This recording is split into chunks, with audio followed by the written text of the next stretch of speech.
Okay, so as promised, I said that I would do a Taylor Frankie Paul video, and I've been watching quite a few of the things that she does, looking back at old lives that she did where she was addressing the swinging scandals, her arrest, and just all of the tabloids, all of the news headlines that came along with that time. Just the absolute messiness that it was. I feel like that picked up so much steam because, of course, it was the drama of her being Mormon and swinging and having an affair and cheating. Mormon and affair and swinging just doesn't seem like things that should be going in a sentence, but apparently it's more common than you'd like to think. Rather have a sip of alcohol or unalive a puppy? A puppy. Do you want to break down the thought process? I think it's just more ethical. Would you rather go to war or have a sip of coffee?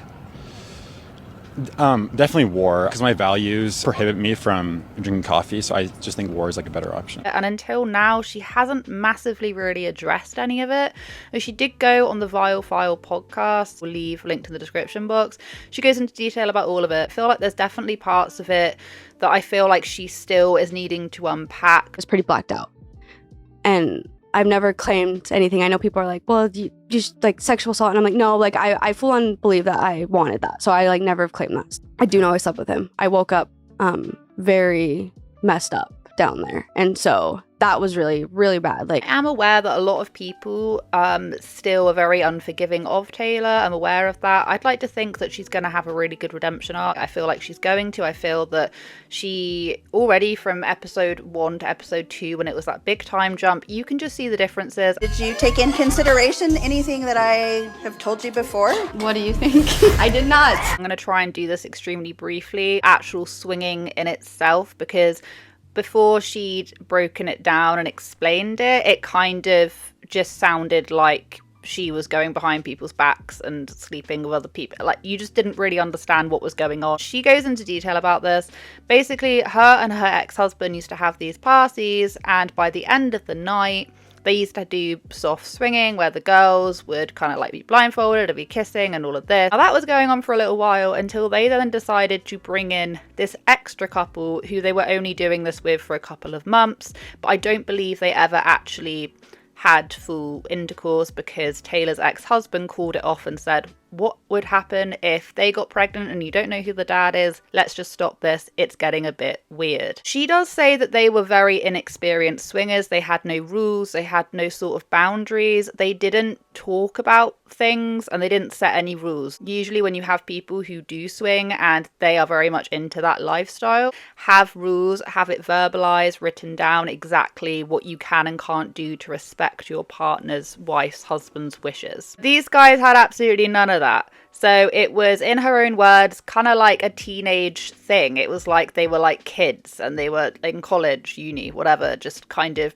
you know, going crazy with it. The couples there, Mormon, they would only have slept with their spouse. They would have only have slept with them. So to them, it's like, wow, we found other couples that we can do swinging with. This is totally crazy. Do you know what I mean? It's not just the fact that you're taking swinging into account. You're taking in Mormon swingers who I don't believe had ever slept with anyone else whatsoever. It would have just been a tirade of emotions going on, I can imagine.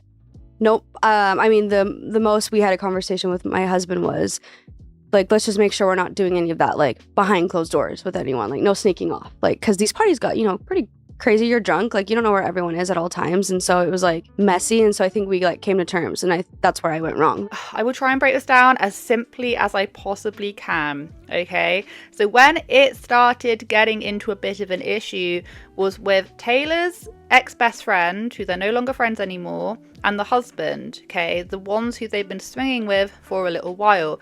Her husband basically went up to her in the gym and admitted to her that he has feelings for her. But Taylor did not reciprocate this. Taylor also didn't go and tell the best friend because she thought, well, you know, I don't have feelings for them. I'm not doing anything wrong, so I'm just not going to say anything whatsoever. It's not my business to say. Meanwhile, the new couple number 2, Taylor caught feelings for the husband. And I think the husband kind of caught feelings for her. So they were kind of having a little emotional affair, which obviously would have been transcended through time through the fact that they were soft swinging. Already, this is getting incredibly messy with all of the husbands in one way or another quite liking Taylor. And after a little while, Taylor then thought that this is getting horrible. She was having all of the husbands ring her, and it all came to a head one night when she was at one of the parties. She ended up feeling incredibly uncomfortable. She ended up drinking a lot, consuming a lot, shot, and she had her husband ringing her. She had her best friend's husband ringing her, and she also had the guy who she was having an emotional affair with ringing her as well. What ended up happening is she ended up going away to a friend's house. She doesn't quite say where, and she ends up being contacted by the man who she's having the emotional affair with. Not because necessarily he wanted to go and kind of like make sure she's okay. It was because his wife had actually requested to see Taylor so that they could all get a little bit frisky together. The husband then comes and picks her up to go and pick her up, and they ended up sleeping together behind everyone else's back right there and then. The next part makes me really quite sad because she says in her own words she doesn't want to label it as anything because she probably did want it, you know.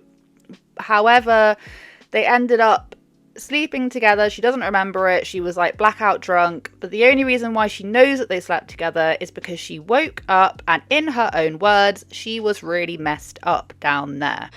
But I cannot say like what had happened in that room. I do know I slept with him. I woke up very messed up down there. And so that was really, really bad. Like that must be really hard. I mean, was he also drunk or was he sober? I don't know. I can't say. I don't know. Yeah, my husband came and picked me up. I denied like everything that night. And he's like, I actually didn't even ask me. He took me home and he like took care of me. Sorry. And then take a deep breath. Okay. I don't want to cry. Sorry. He came and he asked me, he's like, did you do anything last night with him? And I was like, no. And of course the husband's like, deny. The other husband's like, deny. And like, I'm like, okay. Like, I'm like so lost. And I ended up coming clean that day. That I did. And they're like, he came clean. So I'm like, yeah, we did. Like, I just wanted to come clean. And it was like the worst day because I hurt him. Pausing for one moment, that's just horrific. And of course, she did break down. She did start crying. How it all came to a head was that she ended up admitting, she'd already admitted to her husband that the best friend's husband had said that she liked her. So that was already number one. And number two, she then admitted to her husband about what had happened. Eventually, it all come out. Basically, long story short, she lost absolutely everyone that day. Everyone just completely turned on her. The best friend turned on her because she was like, well, why didn't you tell me that my husband had said that? And then, of course, she lost the other couple because they were like, you slept with my husband behind my back. And incredibly messy. It had then got posted to Reddit, basically painted as this homewrecker that had come in and like slept with the husband and all of this kind of stuff, completely missing out the fact that every single person within that party in one capacity or the other had done things with each other's husband and wife. So yes, but they did put all the blame on me. Like, Taylor was the instigator. Taylor did this. Taylor did that. And I'm just like, okay, like, we're all adults here. Like, everyone made their own decisions. Everyone, you know, played a part in it. They blamed to bring to the internet and made it this huge thing. Sure. Yeah, maybe that was my part I did. But, like, I didn't force anyone to do anything that they didn't want to do, you know? But there was, fingers pointed at me and people came out and apologized. After hearing your story, I mean, like, so if we were friends way back in the day and you would have come to me saying, hey, there's these Reddit rumors, yada, yada, I would have been like, hey, don't do the TikTok light, you're going to shine on it. Yeah. But there's a lot of people who have been in the public eye for much longer than you have. I see make that mistake every day today. So it's hard to sit there and criticize someone in your shoes. Which is why Taylor then came out with this lie. Our 3 divorces in our friend group right now going on. One not really to do with the situation. There's 2 of us that are getting divorced, 2 families. But yeah. And then there's like, and we are not I guess Tate and I doesn't want to be friends with any of the group. There's rumors that Tate is like on their side, and with them, and that's totally false. If I have to bring Tate on here to say that, I will, because he doesn't want to be friends with any of them. He thinks none of them are true friends. There were a lot of sneakiness going on with our entire friend group, and he knows that. I feel like the way that everyone has completely turned it on her, bearing in mind they are all Mormon, and this is very much going against their faith, really, isn't it? It's going against the lifestyle, the faith. They all basically had to try and protect that. This is my own opinion. Basically tried to protect that. And just started to blame it all on her. And because she won't name names directly, it's always become this thing on, well, unless they speak out about it, no one's ever going to know. It's just going to be us against Taylor. I'm definitely not going to gloss over the fact that there are definitely some alarming things that she does say on the podcast. Her and her ex-husband had kids at this time as well, and not all the time, but when some of this stuff was going on, they were upstairs asleep with their noise machines on. And she says to this very day she feels a hell of a lot of shame and regret about what had happened there. Before we get further into this, there was numerous times within this podcast where she broke down crying. The amount of guilt that she feels basically all consumed by, and she's had to go to therapy and she's had to really unpack a lot of things because of how this is going to impact on her kids and the fact that she wasn't a present mum, and she admits that she did put her kids second. He's like, "Are you okay?" And I'm like, "No." He's like, "What's wrong?" And I'm like, "I'm hurting inside. Like, I can't do it." In the inside, I couldn't cope. And then my daughter's in the window watching me, and I don't care. I'm just so hurt. Oh, I'm sorry. No, I can't imagine. And I don't care. I feel like so careless. I didn't care. And that's what like hurts, is like I didn't think about her, you know, that night. Now, this then leads us on to the domestic violence aspect of it, which I only just put 2 and 2 together, that this was actually aimed at Dakota, and this whole time I thought it was her ex-husband who had the kids. What's your name? Taylor. Taylor. The neighbors called in saying they heard a bunch of yelling and screaming. I'm sorry. So she said that she had a lot of built-up anger and she just absolutely lost it, and she's never felt anger like that before. She admits to throwing things. The important part of this that I forgot to mention was also that she had suffered a chemical pregnancy and also an ectopic pregnancy as well in a very short space of time. So she says that her hormones were completely out of whack. Get home and I think about like what Dakota had like put on that, and like it's not his fault, but like I'm like wanting to cling to something, so I like blame him. Like, I hate you. Like, I'm so angry. I just like started throwing things. I'm like so mad. I don't know my daughter's on the couch. Like, I had no idea. Like, we had babysitters there. So I think they're upstairs sleeping.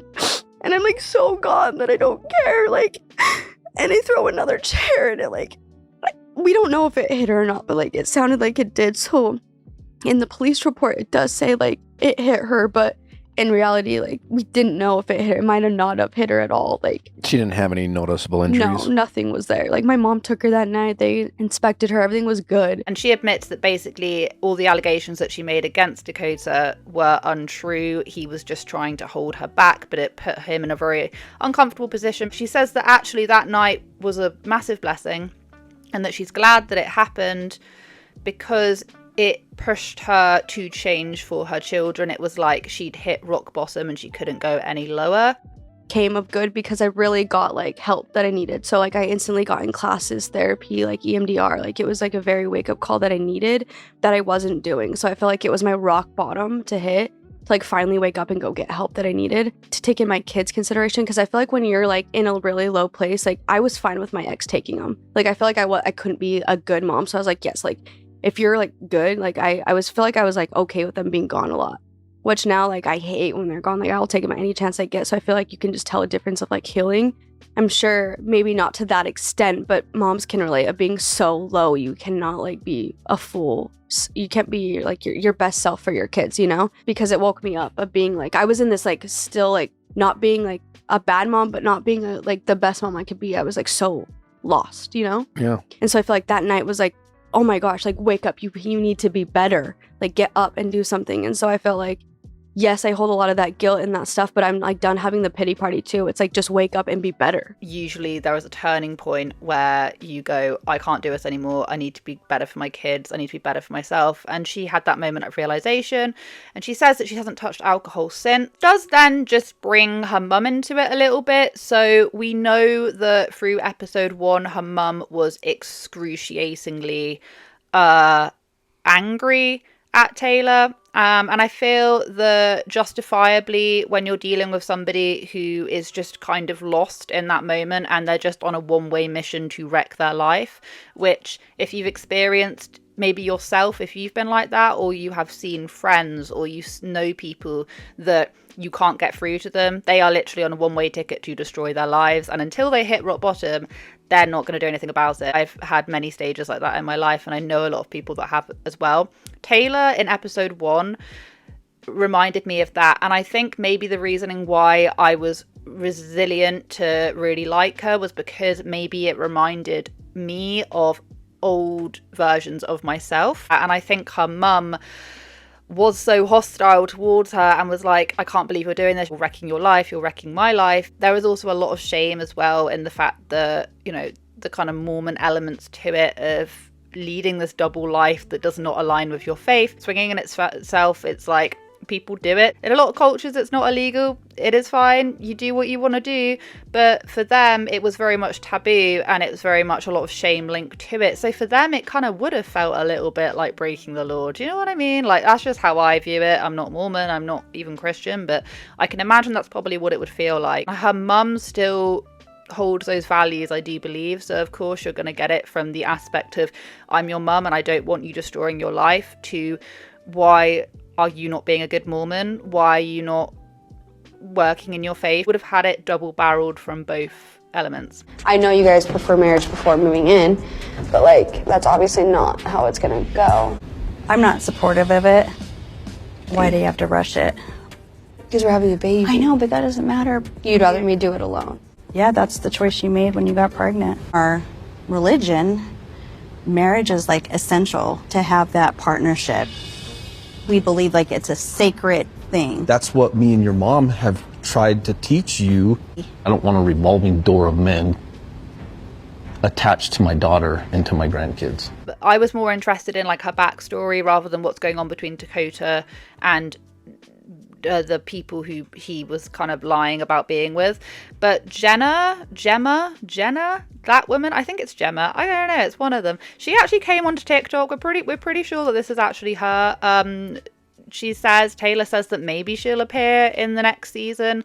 Who really knows? For me, I'm not really very interested in that storyline, because I feel like unless Dakota and her did things recently, like, it was just so long ago, they've already had a kid, and I feel like bringing up people when you'd only just really gotten together, even though that's not a nice thing to think about, it was just so in the past and you've now had kids, that I feel that it would just be a little bit pointless bringing it up again. It's like she's really trying now, and I'm glad that she was able to tell her side of the story, and I know that a lot of people also agree with me as well. There's also a lot of people that still think that she should, I don't know, like, be groveling, or she should have a lot more worse things to say about her. Pretty much all I wanted to say. I'm really sorry if this was ultra rambly. I was just trying to get across what I found out. But I hope you guys have a wonderful day wherever you are in this world. Take care of each other. Take care of yourselves. I will catch up with you guys in the next video.